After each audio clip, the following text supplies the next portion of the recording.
Welcome to our journey in miles. I'm Sue, and Mark really is here somewhere. He's still busy.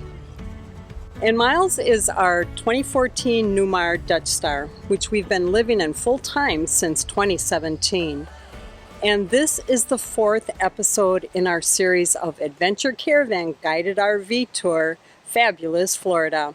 It's 42 days long, and this video starts with day 18. We've been heading down the Gulf Coast, and we are now in Fort Myers, and we are making our way down to the Everglades, Miami, and starting to head into the Keys. If you haven't seen the previous episodes of this series, go ahead and check them out now. You want to try to catch up with where we are now. We'll wait again. If you have never been on a caravan before, or never been on a caravan to Florida, this video is going to give you a great idea on what to expect. We go through the day-to-day logistics of what we do, how we're organized, where we go, how we travel, things we see, and you'll get a better idea if this is for you. So come along with us on day 18 of this 42-day fabulous Florida guided RV tour with Adventure Caravan. Let's get going. Good morning. It is day 18 and it is March 12th, 2026. And today is a rideshare day. We're heading into Fort Myers right now, and we are going to the Edison Ford Winter Estate. We've been there once before. It's so cool. I'm so glad we're going back. A lot of history. Those guys wintered down here. They're best buds.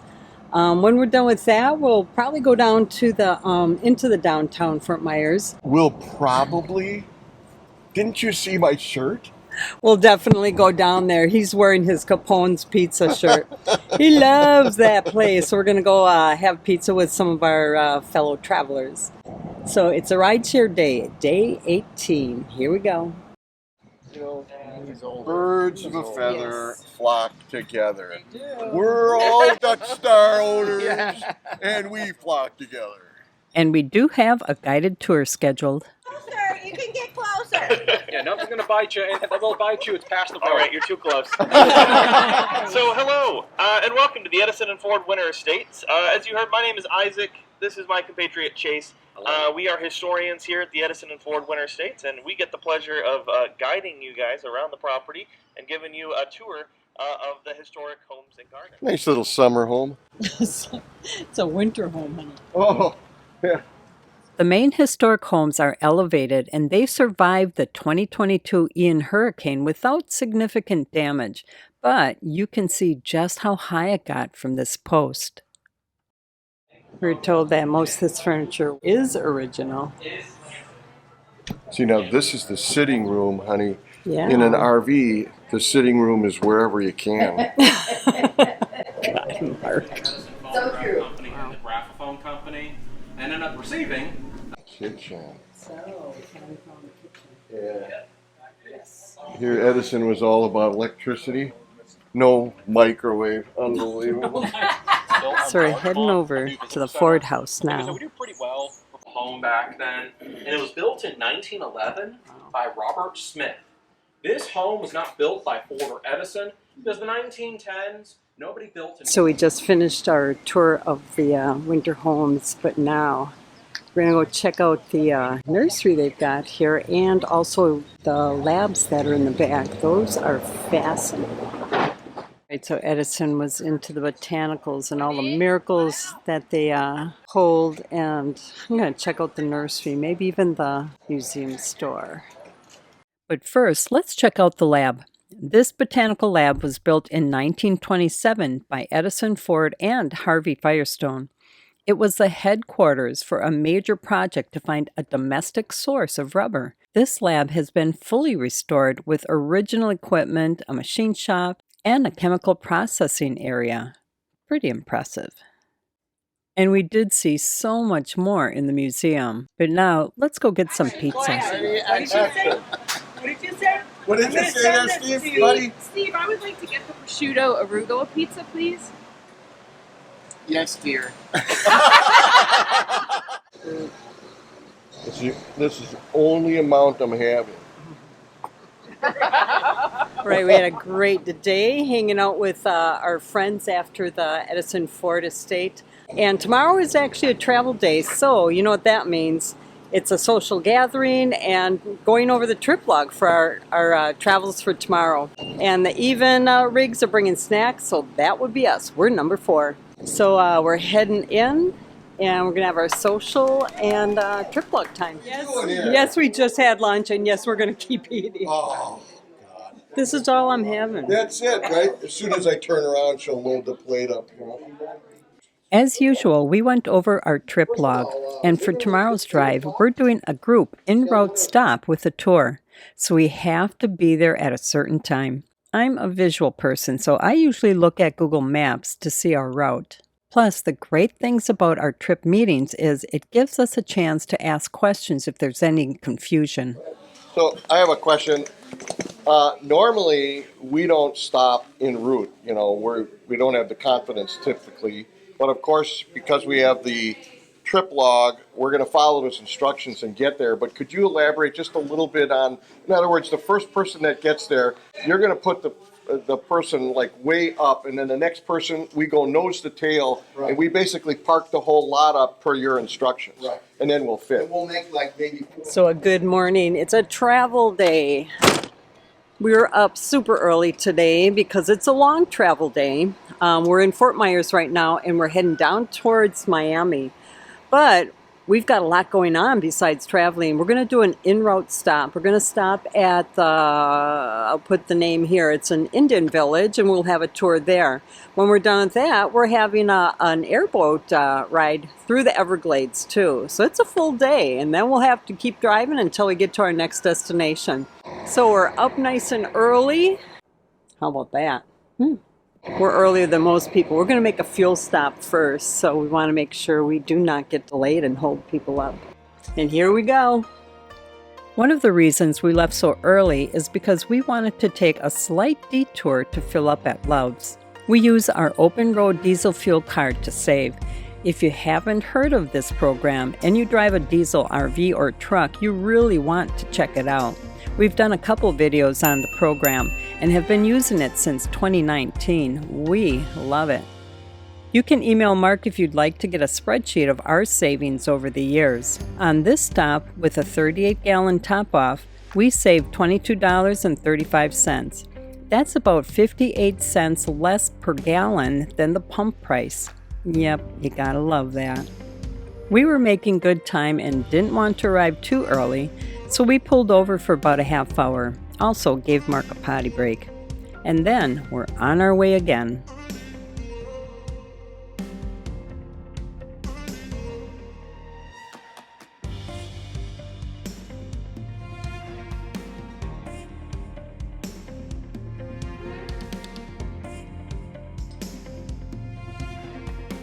All right, we have arrived. We left at 7:45 this morning. It's now 11:25. So this, to me, is the most awesome way to have an en route stop, where the parking lot is big like this, and your wagon master goes ahead and lines you all up so we can all get out of here when it comes time to go.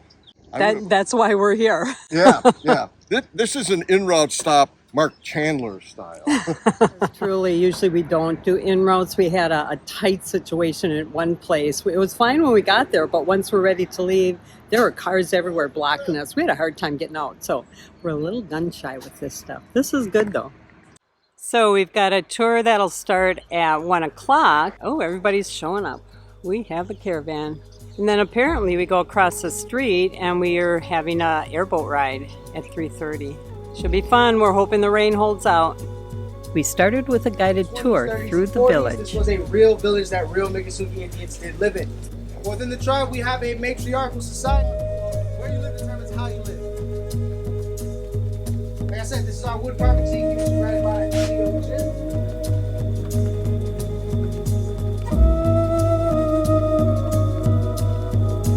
one of those that you will see.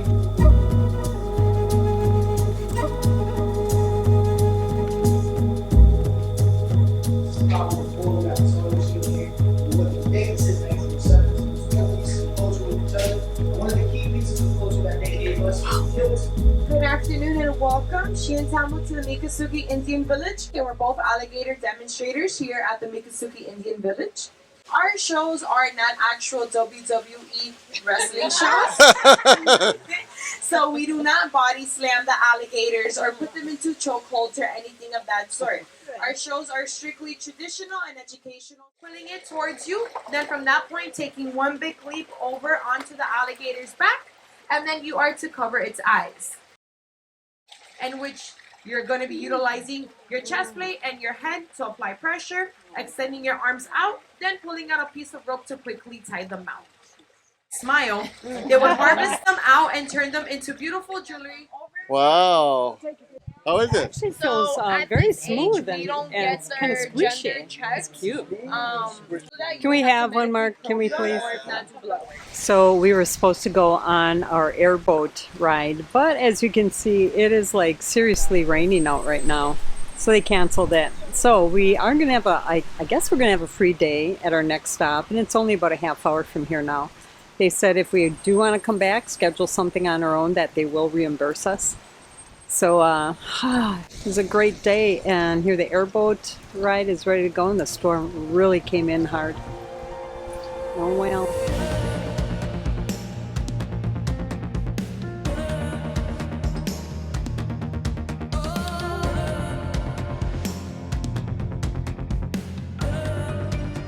Good morning. It's day 20 already, and it's March 14th. Woo, that was a big step. We're in Homestead, Florida. We arrived yesterday, and today's going to be a full day. We're heading over to an orchid farm. I'm going to have a guided tour. We're in Flower Town, I believe. There's botanical gardens, all kinds of stuff here. But after that, we're going over to Robert is here, fruit stand, and we'll have lunch there. That should be fun. And then we're heading over to the Coral Castle. It's very mysterious, kind of like the pyramids. You wonder, how did he make this? Anyways, I am looking forward to that. I saw a documentary once on it. Pretty cool. And we'll see what we might do after that, because we do have some thoughts if we have the energy. So anyways, it's a full day, and it's a rideshare day. So here we go. We have arrived. Orchids already hanging in the Yeah. trees. Sue, you know why I like hanging around with people that are engineers on the Adventure Caravan that we're on? Because I eventually find people that have a perfectly logical sense of humor and understanding of history. For instance, what is today? Today's Pi Day. And why is that? It's 3/14. Figure that out, guys. And if you don't understand that, you don't understand engineers.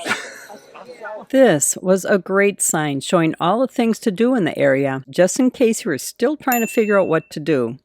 We actually went to 3 on the list. City Hall, Coral Castle, Casita, blah, blah, I don't know, and schmubby. While waiting for our tour to start, we wandered around a bit and found this. This place right off the bat is pretty cool. This pavilion is amazing. Little paradise.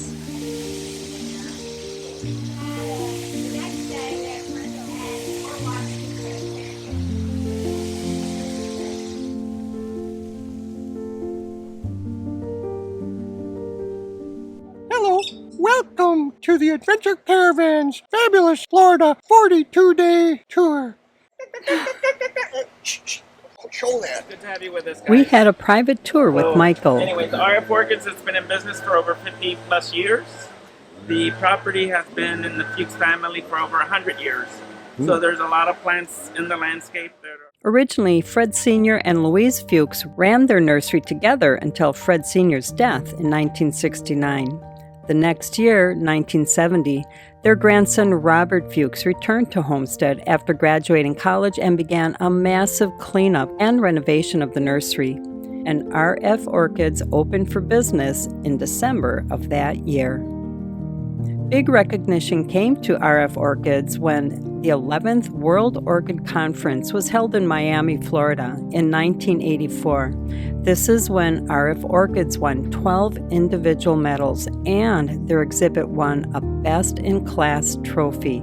And most important of all was RF Orchids' hybrid plant Vanda Deva Robert won the Grand Champion Award that year. That's the highest honor. However, the original plant was sadly destroyed by Hurricane Andrew in 1992. RF orchids have won more American Orchid Society awards than any other nursery. Yeah. Yep, they're getting fed. Look at them, they're going wild. I get it. They like them to sink so that they get soft. Kind of like a muffin. Thinking no. Yeah, well, I mean, I'm an expert on food. If you don't believe me, check my waistline. Ooh, That's always hummingbirds. These, All right, next up, we are at Robert is Here. Interesting story on how this place got its name. Robert is Here began in 1959 when Robert's family ran a chicken egg ranch and put 6-year-old Robert on the roadside stand to sell cucumbers. On his first day, no one stopped. The next morning, Robert's father added a hand-painted sign that said, "Robert is Here." Robert sold out that day.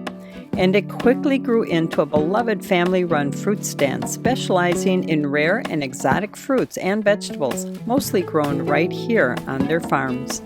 Right, so this is a jackfruit. Not sure what it is on the inside. I'm going to take number 1. Smoothie or milkshake? Smoothie.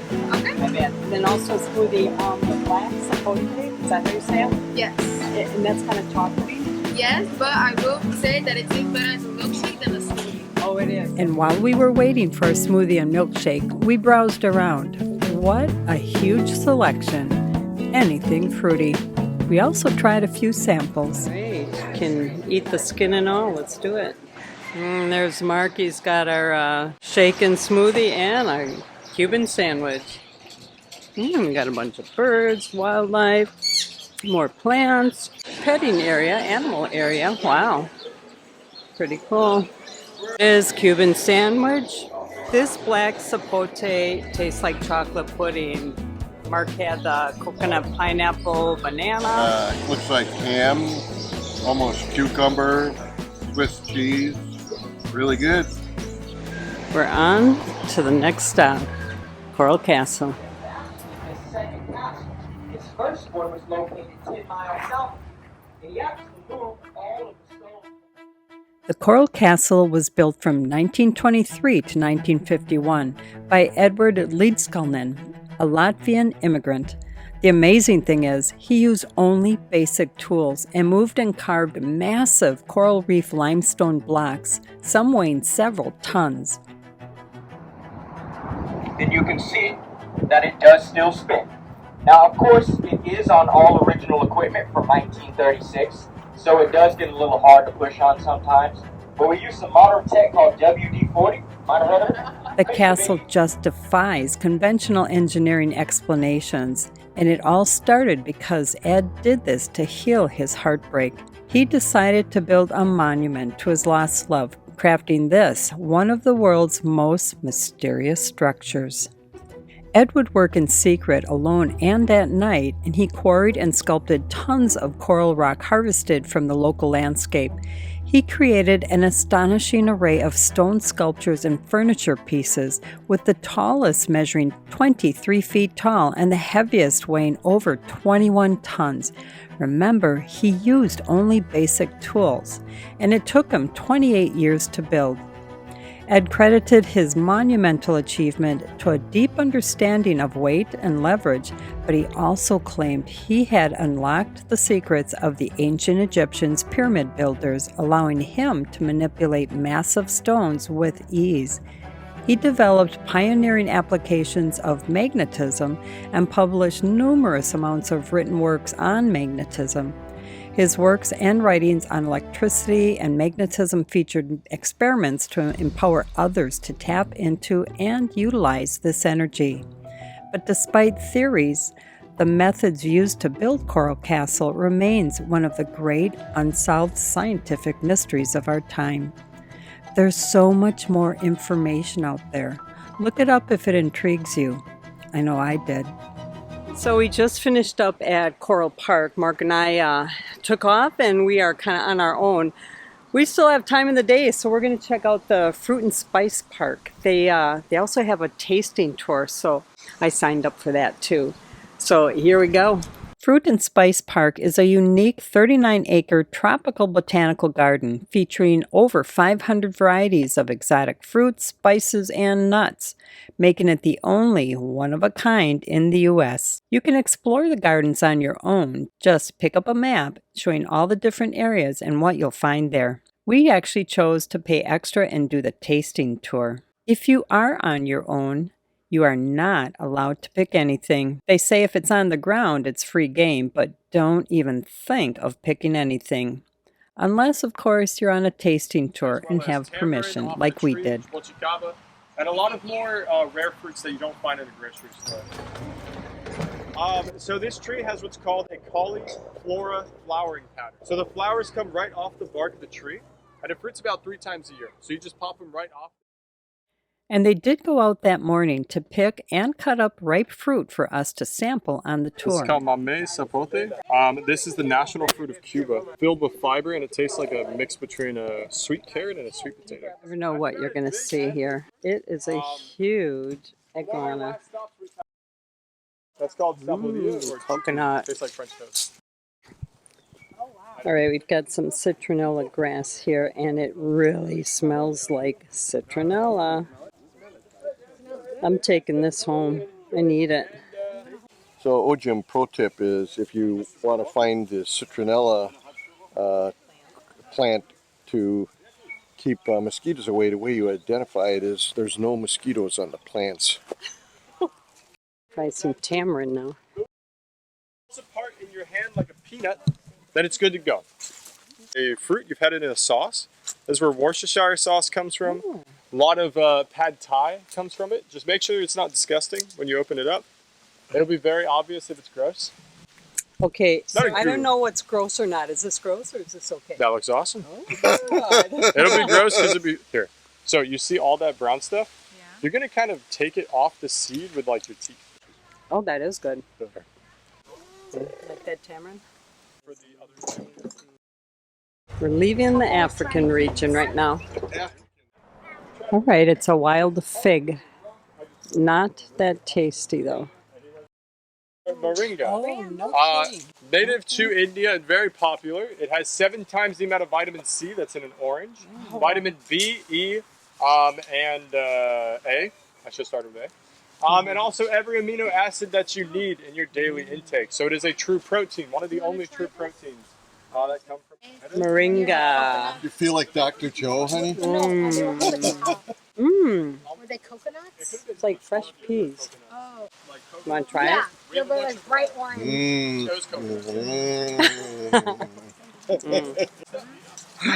want to taste the flour?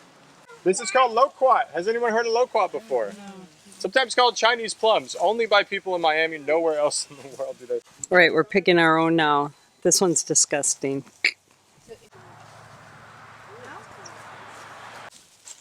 It's like a sour apple. That's what he said. But soft. Yeah. Not crunchy. So it's either bounty. Bounty. All right, I won't get greedy. That's enough. All right, just squeeze it out of the... You're so full of it. Eat it, Mark. The Chan man is very particular what he ingests. We're going to see what Sue's constitution is later today. We will not keep you Stay tuned. Details to follow. Ojim pro tip. So our thing is done. My hands are so sticky. I didn't have wipes, but I had lens wipes. Good enough. Good enough. If you do this, bring some hand wipes because you're going to be sticky when you're done. Well, I got another pro tip. Really? What's yours? Since we only have one, don't throw it away. Give it to me so I can clean up too. Okay. Okay. We just finished our tour of the Fruit and Spice Taste Tour. Highly recommend it. I enjoyed it. If you're into plants and eating healthy and having exotic fruits, for me, this was really great. I enjoyed it. Sue was in heaven. I was in heaven. From a tasting standpoint, I got to be honest with you. I enjoyed Robert is here more for tasting. Just saying. Oh my God. Good morning. It's day 21, March 15th, 2026. We are still in Homestead, and it's actually near Miami, and it's actually a free day today. But because we weren't able to do the airboat ride when we drove in, it was an en-route thing, it was raining. So we missed that. A lot of us have chosen to drive back there, and today we're going to do the airboat ride. So like I said, it is a free day. Not everybody's going, but most of us are. And we'll see how the day evolves after that. So we're off to do our airboat ride in the Everglades. All right, we're about 18 miles from our destination, and it is raining out. But we have a rainbow. Oh my gosh, it goes all the way across. Oh, it's going to be a beautiful day. So we're going to use the restroom before we go, but... nice view from the bridge. Boat number 5. First victims. First victims. Oh, window seats. I love it. All right, we're going to go back and high. We were all given those foam earplugs, but Mark and I brought our own heavy-duty ear protections, and we highly recommend go with your heavy-duty ear protectors.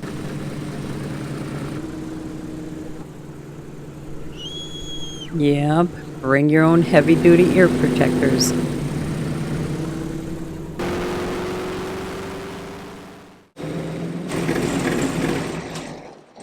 Guys, if you look on the left side, that's what happened the last time I tried to drive an airboat. Today's my first day back, so wish me luck. Woohoo! Good luck. No, guys, but if you look at the back of it, you can kind of see the water line. Gives you a good example of where the water levels are supposed to be at. Oh, wow. If you look on the right, you can see an airboat trail where they used to go out.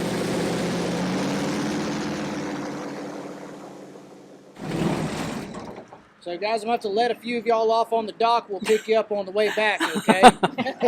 Yeah. This is an old airboat tour company. It was called Tippies. The reason they called them that is because they were known for tipping the boat. Oh, no. No, I'm kidding. That was the name of the old man that ran the business. He ended up passing away, so they shut it down. But as you can see, they had a little restaurant out back where you could sit there, eat lunch, and wait for the boat ride.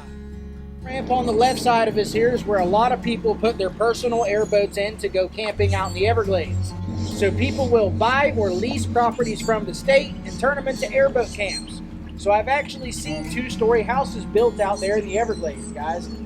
So it's a real hard time for a lot of people because nobody's able to make it out there to their camps right now. And some people have nicer camps than their actual homes.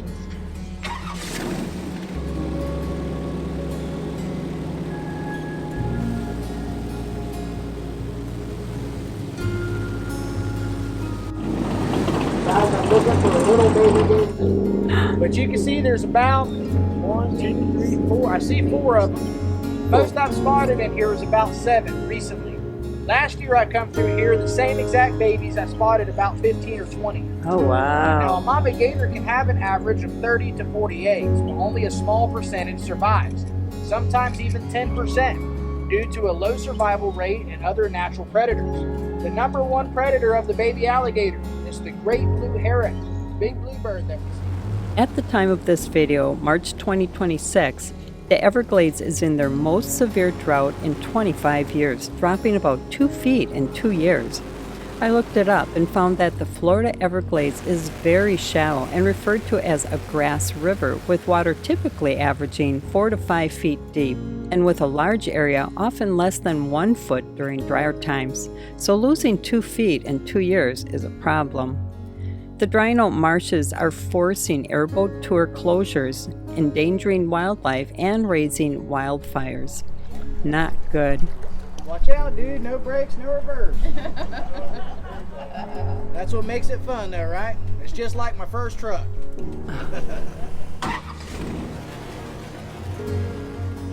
We actually took an airboat tour 7 years ago in 2019, and what a difference. That was pretty exciting. Check out this very old video from the beginning of our channel. This was a great one. He was saying that if we ever come back, ask for the grassland tour. But the water's so low, there's no way you can do it. That's what we did last time. All right, we are at the Cauley Square Historic Village. And we got lucky with some parking. We're meeting our fellow caravanners.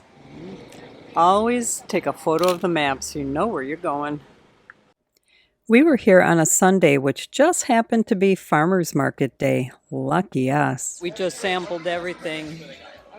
Cauley Square awesome. Historic Village is a charming 10-acre restored railroad village dating back to 1903. It serves as an old Florida oasis with cobblestone paths, tropical gardens, unique boutiques, art galleries, and restaurants like the Tea Room. It's like a quiet escape from the city.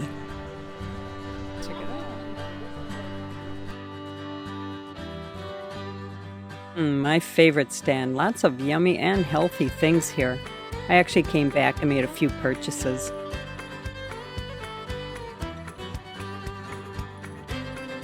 It's starting to rain, so we ducked into the tea room for some lunch. In the tea room. We're doing the tea room.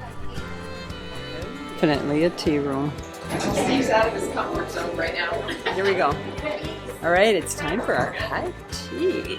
Oh, nice. Look at this big, oh, yeah. Check mine out. Yeah. Looks good. Check that out, too. Sue doesn't even know she's sharing it with me. I did not know. All right, this guy wouldn't share with me, so thank you, Bruce. Yeah, he's a nice guy. Bruce and I shared this incredible dessert. With some coffee. And the rain is still coming, but the day is done. Morning, it's day 22 and it is March 16th. We are heading over to the Miami Zoo today. We're going to spend some time there, and after that, I think Mark and I are going to head over to the Railroad Museum. In between that, though, we did pack a lunch this time, so we'll just find a picnic area and have a little lunch at the zoo or wherever, and then head over to the railroad. Later today, we're having a trip log meeting because tomorrow we're heading to the Keys. Right, but the really exciting thing later this afternoon is we're doing laundry. Yahoo! He's a simple guy with simple needs. That's why I love him. Let's go. All right, the sun is out, but it's still drizzling. We're heading in. Once our wagon master, Tracy, gave us our tickets, we were off. So I love being married to Sue because she's an engineer in the making. She's wondering why the legs bend the opposite way than human ones. You know, the knuckle or the knee goes on the backside. And it's probably for clearance with the neck when they're down getting the old fish and everything. Yeah. Well, you gotta draw it on paper and then it becomes obvious. Zoo Miami is the largest zoo in Florida and the 5th largest in the United States. It has over 2,000 animals representing 375 different species. It covers 750 acres and has 4 miles of walkways, as you can see from this map. That's Mark calling him. Oh, I like that. His ears remind me of when mine get a little hairy. Yeah. Oh, yeah, you're right. All right, one thing I have to say is these environments in this zoo, they're obviously considering the entertainment and the livelihood of these guys. I don't see anybody out here, but man, I want to go play in there. Well, they're smarter than us. It's drizzling. They're inside watching TV or working on a computer. So, Hurry up, I can't breathe. Yeah, the beauty of going on a caravan and getting people you trust, they could take one for the team. Eric sloshed through the water. Eric, where were we and where are we going? We're here. We made this big loop. All right. Now we're here. All right. Now we need to make this loop. Come back to here. All right, keep us safe, buddy. Let's get going. We'll Look regroup at in the water. Sacrifice. I know. All right, so we are done at the zoo. We were here for about 3 hours, and it's a lot of walking. What a cool zoo. But here's a pro tip. If you come here and you want to see the whole thing, we wish we would have rented some of the bikes. They have these 4 and 6 people pedal bikes. And I think we saw a lot of people riding with kids, stopping, getting off. I think we could have done the whole zoo if we had something like that, because it was a lot of walking. I think we put about 3 miles and we didn't even see everything. So we then decided to drive over to the Gold Coast Railroad Museum. It's only a 2-minute ride over, but it's closed on Mondays, and guess what? It's Monday. Note to self, check the website. So we're waiting on the gang to show up. Tomorrow's a travel day, and this is where we're having our trip log meeting. It's supposed to rain out, so we were able to get a shelter. But check out the view. Nice. So thank you, Aunts, Rings, for bringing the wonderful snacks. Along with that, I think it's a good idea to go there tomorrow. Oh, yeah. Okay. So, we are going to leave at 9 o'clock. We can't arrive at the campground before 2 o'clock, unless we get there and they say it's okay. The official thing. So here's Sue the night before we leave, studying up on the route with our Garmin, and we will put in the corner the review that she did on that Garmin. But the beauty is, when we're ready to leave, we're not panicking on routing plans. This is Adventure 10. We're making our way out of the park, and I will be sure to remind Jay to reset it. Good morning. It's day 23. It's March 17th. It's St. Patty's Day. Oh my gosh, I'm wearing green. Good move, Sue. Anyways, it's a travel day today. As you can see, we're closing things up. And we are leaving the Miami area and we're heading down into the Keys. I think that's what a lot of people have been waiting for. We'll have 4 nice days down by the Keys. It'll be a long travel day just because it'll be a slow travel day. So it is day 23, March 17th, 2026.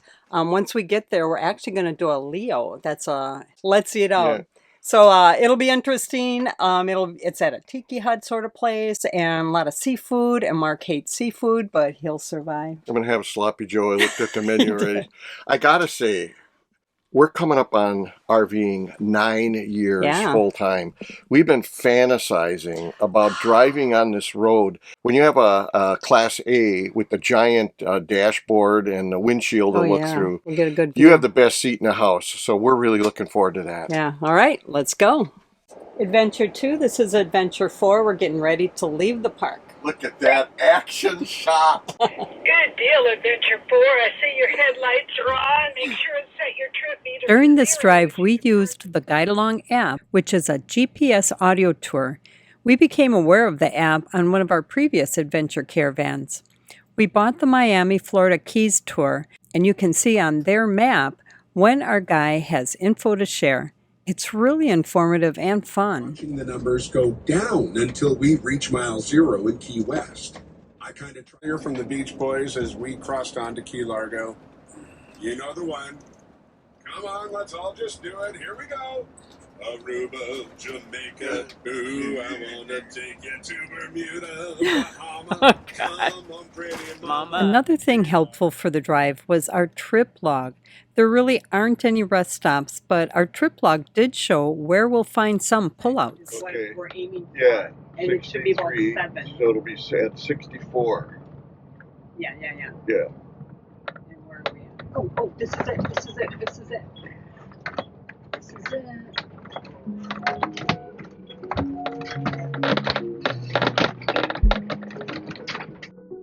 And after a brief stop, we're on our way.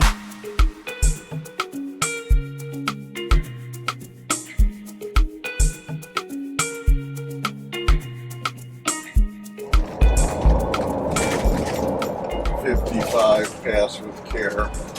I don't think so. Chan's going 45. Florida East Coast Railway. At its peak, more than 400 workers were based on the small 5-acre island.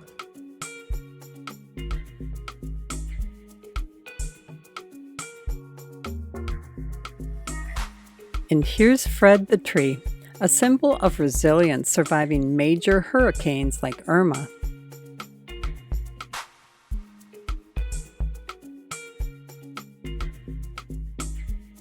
Secession, declaring that Key West would be from then on a sovereign nation.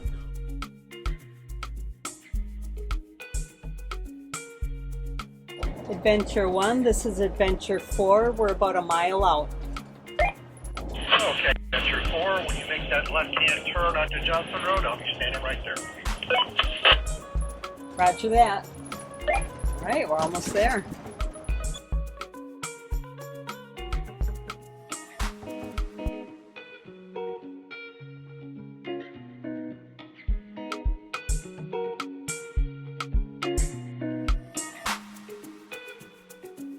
All right, we made it. We're on the water, and all I can say, it's pretty tight. You can see we just cleared, and then back here, right on the water, and in the bush. Right, it's Leo time after all our driving and crazy parking trying to get everybody in.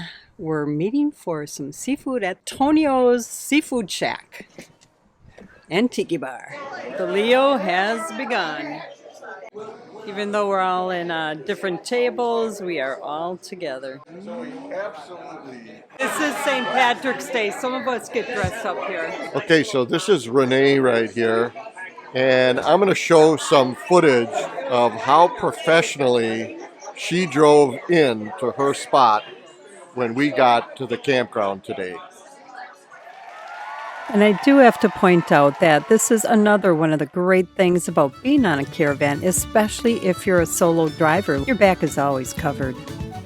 And this wraps up our episode 4 of Fabulous Florida with Adventure Caravan Guided RV Tours. If you've enjoyed this video, consider giving us a thumbs up and leave a comment. We love hearing from you guys, and Mark does answer pretty much every comment.